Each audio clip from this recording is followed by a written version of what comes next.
Hi, my name is Charlotte Armitage and this is Objects. Objects is a podcast that takes you on a journey through before, during and after care, using the objects that mean the most to care experience people. Who Cares Scotland is inviting you to come on this journey with us by listening to our podcast. Hello and welcome to Objects, a Who Cares Scotland podcast. Today's guest is Shomai. Shilla is a care experience mum and a social policy PhD student. Her research is focused on care experience parents. Shilla is currently a promise officer for children in Scotland. Welcome, Shilla. Thank you. Thanks for having me. I know you've had a bit of a nightmare trying to get here with the trains, but it's great to finally have you and we're here getting it done. So before we get started, just for everyone listening, just tell me a little bit about yourself. Yeah, so I'm Shilla, as you said. I am a mother. I think that's my most exciting sort of role. I'm a mom of three. I've got a nearly 6-year-old, a 3-year-old and a 2-year-old. And also, as you said, I'm doing my PhD and that's looking at care experience parents in Scotland and England.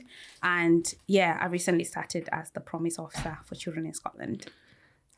And you're moving back to Scotland as well as part of that. How exciting. Oh my goodness, yeah. Like, I can't wait. Yeah, amazing. Yeah. So we're obviously here to do objects and we're about to get started on the actual conversation. But I've wanted to do first is ask you a little bit about what it was like finding your objects. So everyone obviously goes on their own process and some find it easier than others. So what was your process and how did you ultimately decide what to bring today with you? Yeah, I think the easiest object to select was my final one for time after leaving the care system. And actually I had a couple that I could pick from. And then for during the care system, I think that one, I struggled a little bit. But eventually, yeah, I figured out, okay, what I could bring. The one that I struggled with was time before that. I think it's just a bit difficult sometimes actually physically, like finding a physical object. Yeah. And then I thought, okay, I'll look around for pictures. And actually, I don't have that many pictures. I've not found one, but I'm pretty sure I've got some somewhere.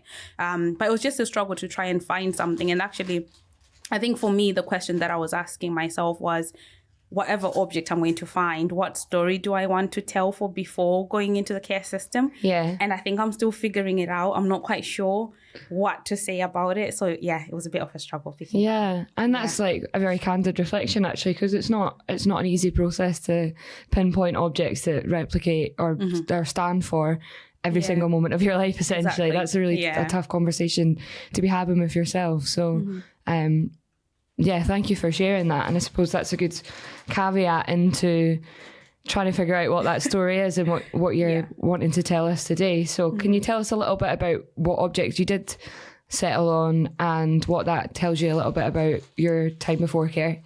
Yeah, sure. I think, so for the first one, I decided to go with a picture and that's somewhere in my house. I will find it. And it's a picture of me in primary school. And the reason I went for that, it was just a reminder of how important education has always been for me anyway. And I think when I look at that picture or the last time that I looked at it, I see a young person who's maybe not quite sure what's happening around her, not quite sure what the future holds, but a young person who still has hope. And I think the most hope that I had was like within my education. It was the one thing that brought me a lot of joy. I was able to do really well in school. So I think for me, that was the one thing that I could at least connect to time before going into the care system. Sure. Just that experience that I had within education, the joy that I always had, and just that desire actually to just do really well and make something of myself. Yeah, that's amazing. And you know, being in care, obviously, some of us lose that. Like our care can be quite disruptive, and it's really special that you've managed to hold on to that from before care, and it's not disrupted that like passion for, as you said, education. That's something, as you'll know, working in and around the care system and being care experience yourself, it can be uprooted a little bit. So I think that's the thing.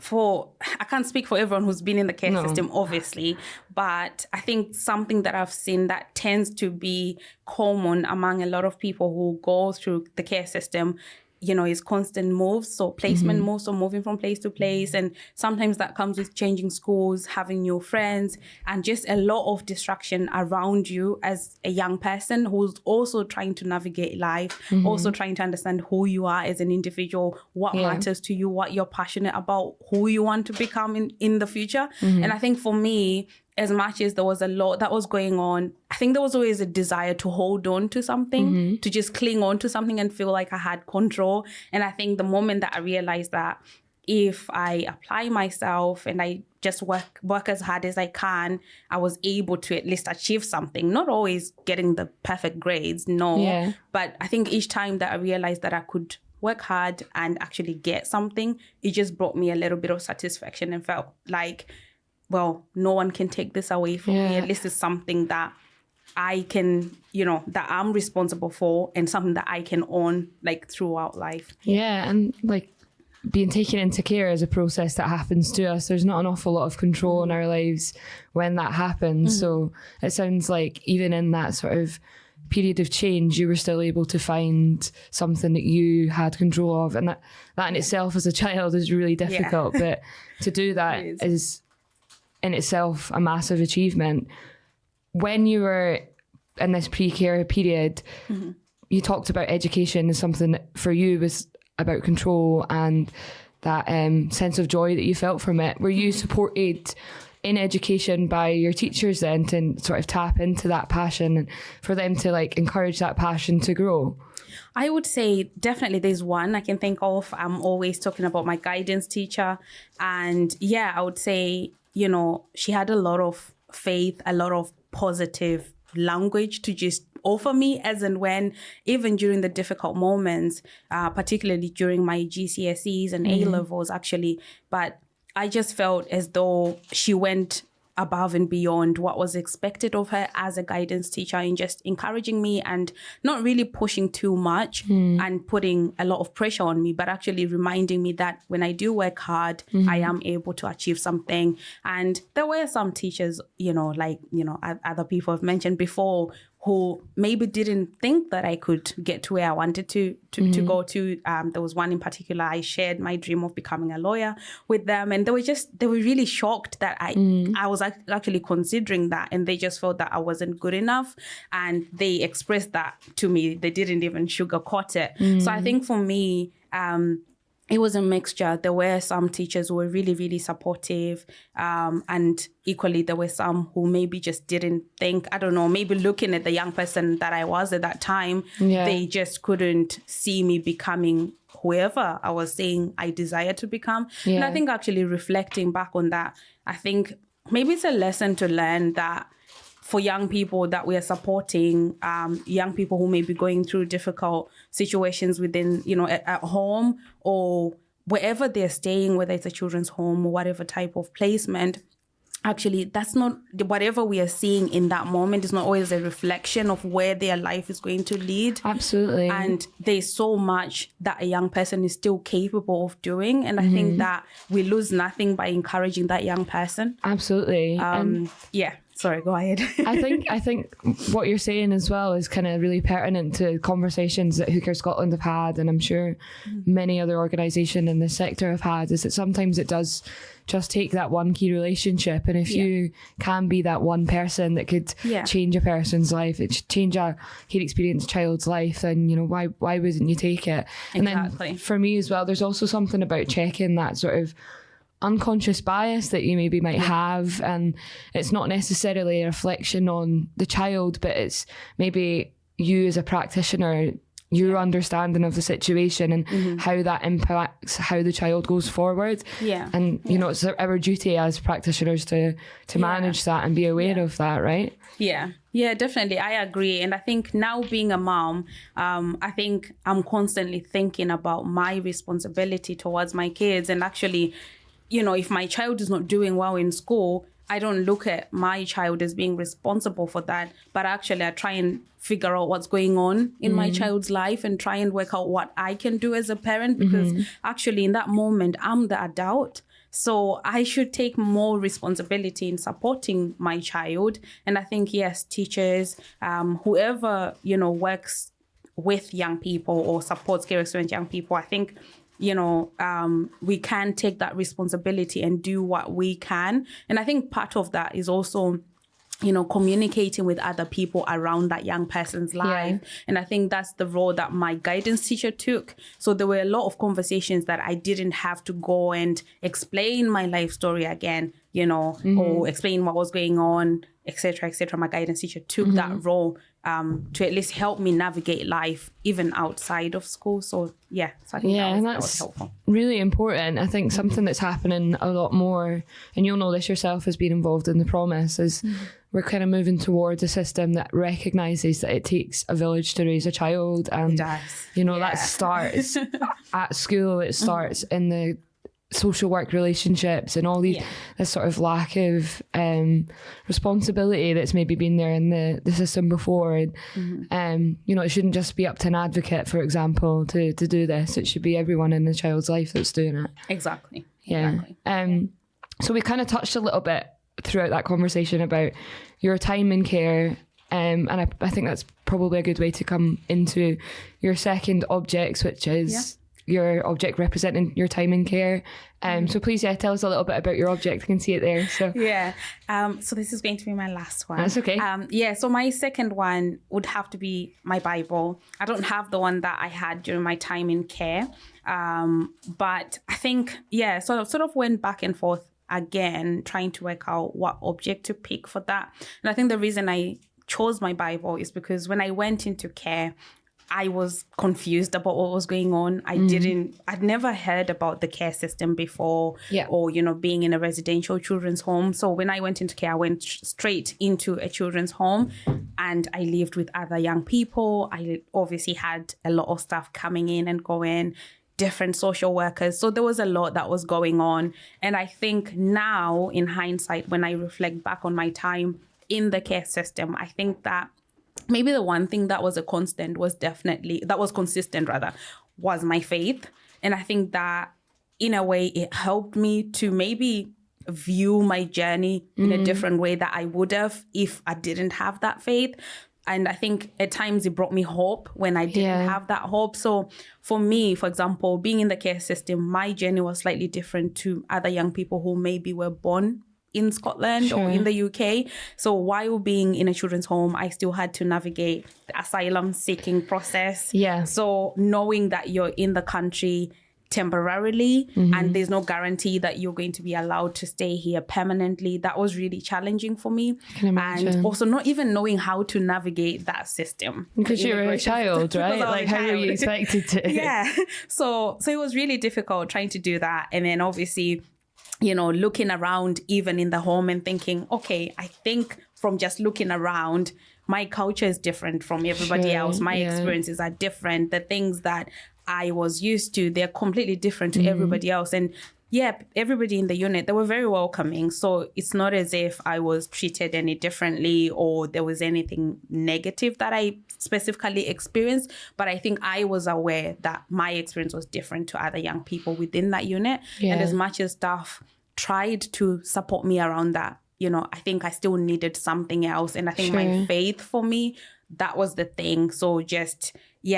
knowing that I matter, knowing that there's something greater, in my life, there's something bigger that's going to happen outside of this. And just having hope that at some point when I leave the care system, I'm actually going, I actually have a future. At some point, maybe I'm going to have a family. Maybe I'm going to go to university and graduate. I think all of that, when I think back now, I connect it to my faith, because whenever I was confused, I would sort of just think, okay, who am I? What am I doing? Where am I going? So I think it kind of makes sense, certainly from my perspective across this table, because I'm someone that's not of any faith, but I think dealing with all that sort of uplifting of your life, all this sort of adjustment that you had to make, it's no wonder that you found your faith as something that could guide you through all of this change that was happening. I think that's the thing as well, that I think the moment that social work services get involved in a young person's life, obviously everyone's experience of going into the care system is different. So again, I'm not speaking for everyone, but in that moment, a lot adults around the young person are thinking, we want to make sure that you're safe, we want to make sure you've got accommodation, you're still going to school, you know, etc., and we need to write notes, etc. Like, people focus on all those important things, but I think the moment that you're in a children's home and it's bedtime, you're in your bedroom, you're alone, and you're now thinking, okay, who am I? What am I doing? Like, what am I doing tomorrow? What's the next thing that I'm going to do? I think for me, because it's what I had known before, that's what I ran to, because I was just thinking, okay, I don't know what tomorrow holds. You know, so I think for me, yes, that was important. And I think even just thinking back now to being somebody who's originally from Zimbabwe, my culture is important. And I think actually being in a children's home, I think maybe now thinking back, it would have been nice maybe to be able to connect with other young people who are care experienced but have come from different countries as well. Maybe other young people who are navigating the immigration system as well, so that maybe you can have conversations about your experience and what's going on, etc. But for me at that time, I didn't have access to any of that. So yes, my faith was the only thing that I knew. And that's a really important conversation. It's not actually something that we've not heard of on this podcast before. It's something that we heard in the first season through a couple of guests, that disconnect from culture is really important, especially because you just talked about being from Zimbabwe and now as an adult, it's really important to you, but you've got to do the groundwork after leaving the care system to reconnect to that culture.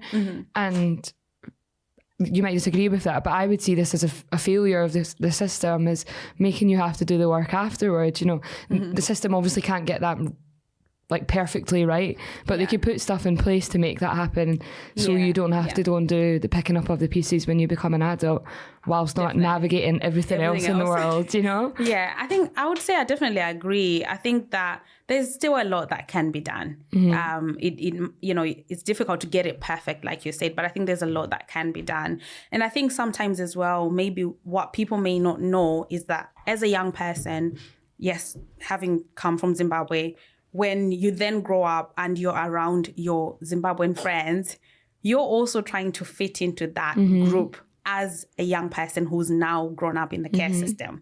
And who knows what that specific group, what their understanding of the care system is, who knows what their perceptions may be and the stigma around care. So as you're approaching that group, you don't even know if they're going to receive you. So it can be really difficult to have that sense of belonging. So when you're around other care experienced young people, if they don't come from the same cultural background as yourself, you can't feel as if you're an other or you're being othered by them. Then when you then go to some people who've come from the same country as yourself, who've gone through similar experiences, but they've grown up with mom and dad, you still feel as if you're being othered. So I think it can be really difficult, and you like eventually you end up feeling quite isolated because you feel like you don't belong in any of those two groups. So I think more can be done. So for example, with me having my faith, more could have been done maybe to just support like going to church, because for me it mattered. You know, it did, you know, it doesn't mean that I needed everybody in the children's home to pray with me or to read the Bible, believe what I believe, but maybe a little bit more support around accessing your church, you know, because mine was quite like, it was an hour away. So, you know, things like that, or if there are support groups specifically for people from the same country as yourself, or refugees, actually where you can learn about like that process, I think that could have helped. And it kind of strikes me as that would come in, you know, we talked about earlier about focusing on school and focusing on this and focusing on that and kind of doing the things that the system has to do, right? But to me, that connection to culture, connection to faith should be just as important as all these other things that they need to do as part of like the legislative responsibility as the state, you know, like these are really important fundamental things in a child's life. They ultimately shape who you are and what you do as an adult. And to me, that could have been an easy conversation to just be like, how can we support you to go to church? You know, that doesn't need to be a difficult thing. It doesn't need to be a discussion at a children's evening table, for example. That could have just been something that was really easy, but it's perhaps not thought about. I think some of the stuff with time, you know, we eventually had those conversations. I eventually got support. So it's not as if I never received any support at all. But I think in that moment, I actually think the moment that you enter into the care system, like your life doesn't stop for you to try and understand what's going on. Like life still goes on. So even, if a young person goes into care during the exam season, like they can't miss exams and then sit their exams at a later stage. Life goes on. So I think we just have to come together and try and work out what's the best way we can support this young person in this very moment and still learn along the way. Absolutely. And just be receptive that they're a person in their own right. They're not just, the care isn't just something that's happening to them. There's other things, like you said, also just growing up and becoming a person in itself is massive. But I think we've spoken a lot about faith and how it impacted you in the care system. Do you still feel that connection to your faith? Is it something so strong now in your adult life? Is the lack of support, I suppose, is what I'm asking, has that impacted how in tune you are to your faith now? I don't think it's affected it. I think now, looking at the bigger picture and all the years that have gone, makes me feel old. But I think I would say I'm in a good place now. So I think in terms of my faith, I know who I am, I know where I stand, I know what I believe in, and, et cetera, et cetera. So I think it's been fine. I think looking back to my time within the care system, maybe it's worth mentioning my relationship with the children's home manager, Eleanor. Again, I always talk about her because I love her. She honestly has been like a mother to me from the time that I was in the care system. So yes, I mentioned that maybe at the start, I think there could have been a little bit more support in terms of me accessing support, like support groups and, going to church, etc. But actually, I think throughout the time that I was in the care system and even after, I think my relationship with her and other members of staff as well, but particularly Eleanor, I think that it helped me to still stay grounded and know who I am and, to hold on to my own beliefs. And that's not, we didn't go to church together with Eleanor or pray together or do any of that. But I think I just felt like she was supportive. She was firm when she needed to be firm. She was comforting as and when she needed to be comforting. She was, a listening ear as and when she needed. And I never felt judged by her. And I felt that I could have conversations with her about what was affecting me, what I was worried about, all the fears that I had, all the dreams that I had, the goals that I had. There was nothing. I think when I think back to when I was in care and even after, I don't think there's ever been a moment where I've thought of something and then I've thought, I can't tell her. I think it's always been her. She's always been, now it's changed, but at the time she was my emergency contact, at work and everything else. So I think that relationship helped for me to really, truly understand who I am and still hold on to my belief and everything else. So I would say, I think it hasn't affected anything. I think I'm in a good space, but I think it's mainly because of that relationship. I would say. That's so powerful because that's really everything that we would want for someone in the system being involved with a care experienced person. That's kind of the blueprint almost of what we would expect. So that's amazing to hear that you've had that relationship and it's carried through beyond after care. I'm really pleased that that's the case for you and Eleanor. So we've kind of already started speaking about aftercare. So I suppose that brings us to our third and final object, which is where you are now, I guess, and representing everything that's come after. So tell us a little bit about your object for... Yeah, sure. So my final object is the Universal Declaration of Human Rights. I'm just going to briefly read what it says because someone special gave this to me. So it says, Shilla, you're the strongest defender and claimer of human rights that I know. I am in awe of what you have achieved, and I am also excited about where you will go next. Getting to be a part of your story is one of the biggest privileges I'll have. You are doing it, Jamie. Oh, I know. We all love Jamie, don't we? Gosh, I think everybody loves Jamie. But for me, I'm actually getting emotional. I didn't think I was going to get emotional. Oh my God. I think for me, I am emotional. It's okay, don't worry. I think for me, it means the world to me. I've kept this little book. When I met my husband, I told him about it, Oh. showed him the book, took him to meet Jamie. Jamie was at my wedding. So I met Jamie at Home Care Scotland, and he was my first manager.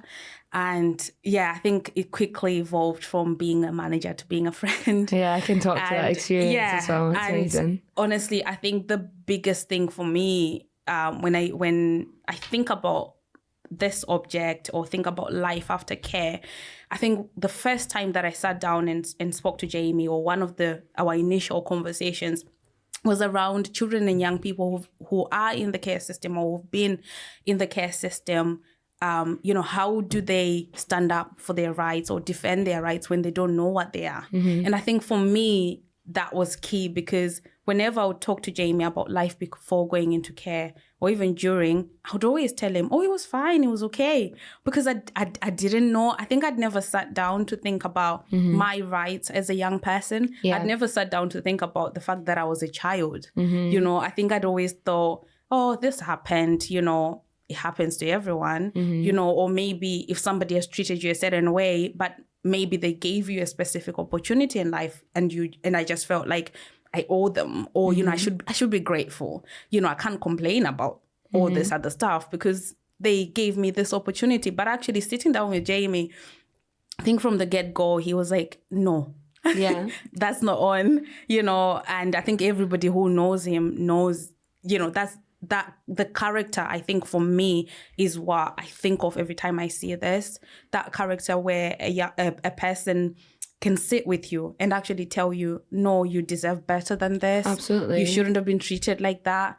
And, I've been able to share my hopes and dreams with Jamie as well. The first time that I wanted to study a PhD, so I was doing my master's at the time, and I wanted to do a PhD, and my lecturer had talked to me about it, and I just felt like I wasn't good enough. That's the honest truth. I thought, why is my lecturer actually talking to me about this? Like, how can I do a PhD? And Jamie was the first person I went to, and I said, well, okay, there's this opportunity. What do you think? And I think now, thinking back, every conversation I've had with Jamie, I don't think there's ever been a time where Jamie has turned around and said, you can't do it. Yeah. So there are times where I might have wild dreams, and, he will sort of help me to rein it in and be like, okay, let's calm down. Let's think of a strategy. How can you actually achieve A, B, C, D? How are you going to do it? Or maybe could it look different to what you're envisioning right now? But he's never made me feel like I'm not good enough, I can't do it because of my care experience. But actually, even there are even times where Jamie has turned around and said, you are the product, like you are the thing that people need right now. Your story matters, your voice matters, in moments where maybe I felt like maybe I should hide behind something. Maybe somebody else, maybe I've got a story to share, but maybe somebody else should say the story on my behalf. There has been those conversations. So for me, this matters, and it's something that I treasure, because whenever I look at it, I think of that relationship. I'm reminded of my rights. And I think it almost reignites that flame within me to stand, for what I believe in and what I know is right as well, in terms of other care experienced young people, and to do what I can. Yeah. Obviously, I can't change everything. No. I don't think anyone can. But I think when I see this and when I read that message, it just charges me again and again to do what I can, to do my part, and to actually know that somebody sees what you're doing. It actually matters. You're making some sort of difference. So I've rambled on and on. No, this is your space. You're not rambling. Don't be silly. But so that's mine. Yeah, and I think, that's obviously translating into where you are now, because you're doing a PhD in social policy about care experienced parents, a topic that is criminally under-researched. Like, this research that you will be doing will be so important for Scotland and for the rest of the UK, and you're also working to keep the promise. So, this conversation that you've had with Jamie, however long ago that was, when you were in your beginning of your journey with Home Care Scotland, is clearly resonated right the way through to the work that you're doing now, which is amazing. I think it really has. And I think also, I'm not even sure that Jamie realizes how much impact, those words have had on my life, or just something as small as this, or I'm sure when Jamie thinks of this, probably thinks, oh, that's just a small thing. But to me, it's such a big thing. And actually, I think even in my relationships now, so, friendships around me or any form of relationship that I have now, I do question whether or not this is a good relationship, good friendship.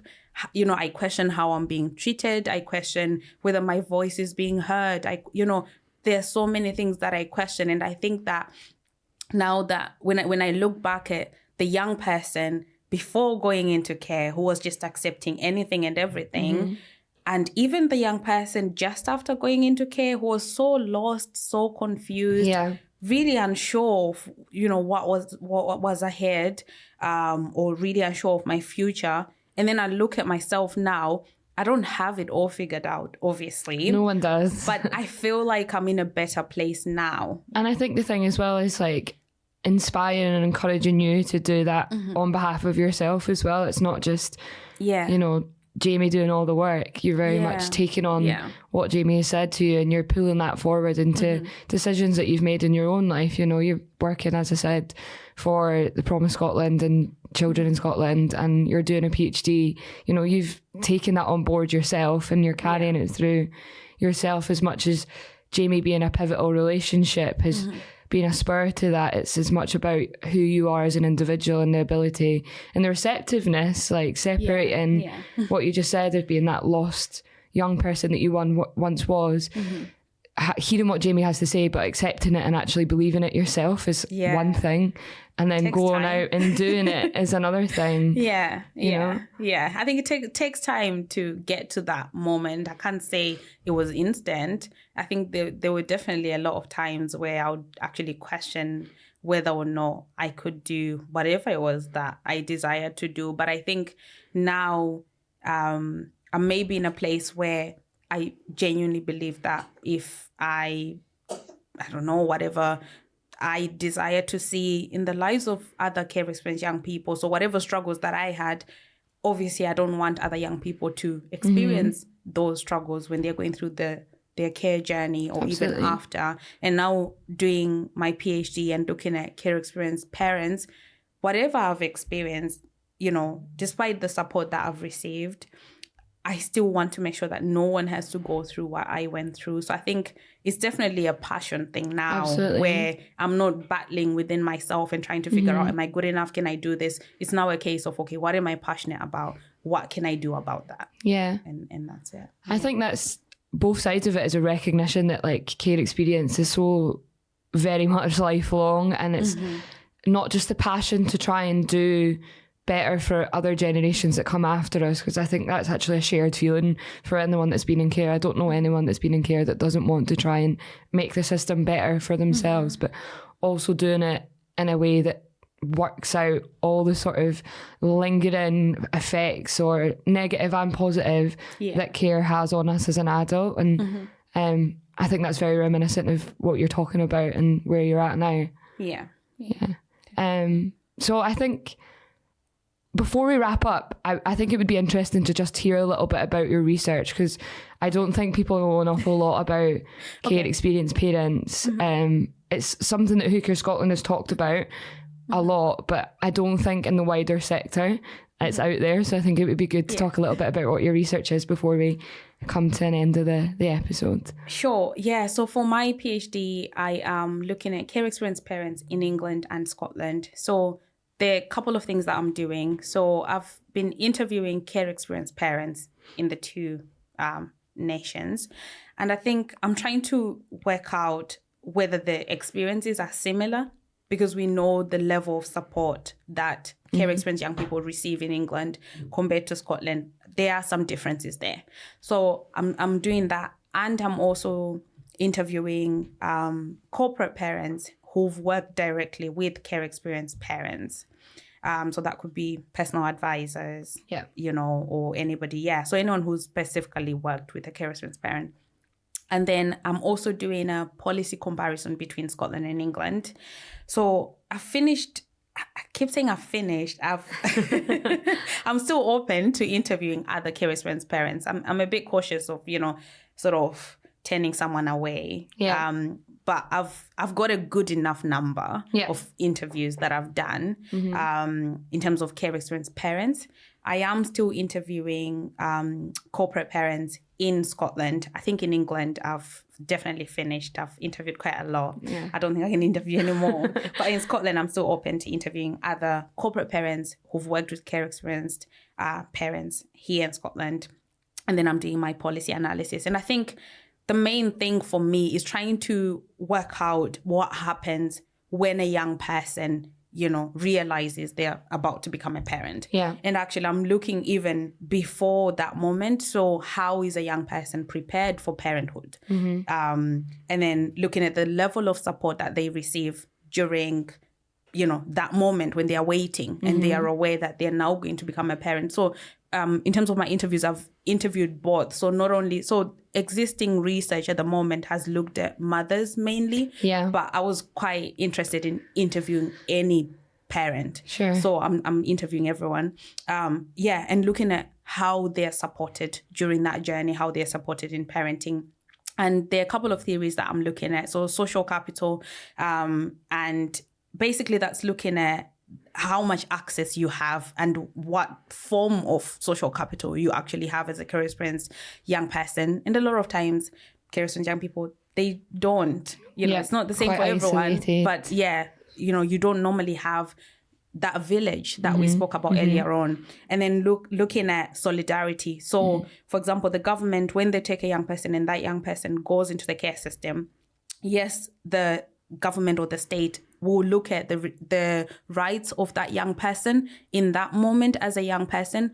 But I think that the government should look as far as like the rest of that young person's life. So even when they become an adult. So they've gotten a right to having a family when they are still a child, but equally they have a right to have a family of their own when the time comes, if they choose to become a parent, So looking at that, where the government stands in terms of supporting a young person throughout that life cycle. Yep. And then the third one is attachment. So especially for young people who've experience multiple placement moves, how does that affect their ability to form and maintain relationships? And then how does that affect their relationships with their own children as well?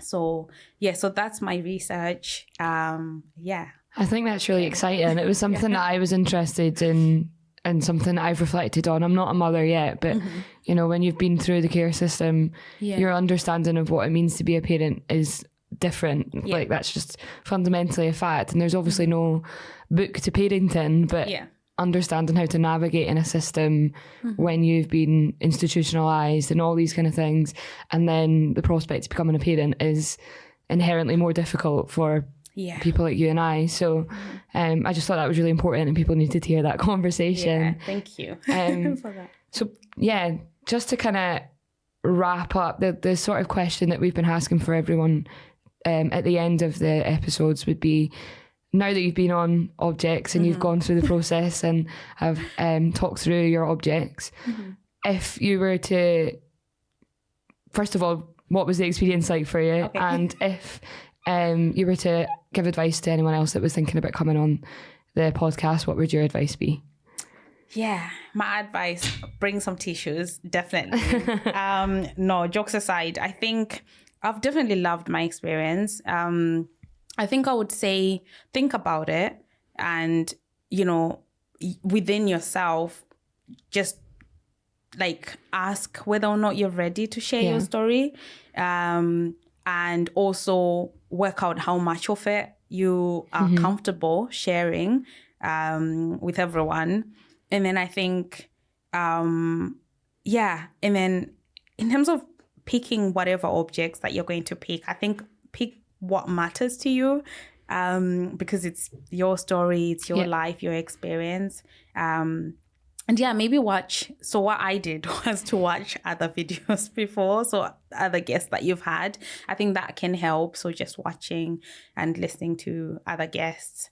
And then I think I've really enjoyed it. And I think actually, I don't think I've come across a podcast that's similar to this one. I don't think I have. That's good for us. And yeah, no, I don't think I have. And I actually think it's funny because it's only in that moment where someone asks you to locate a specific object that sums up a time in your life.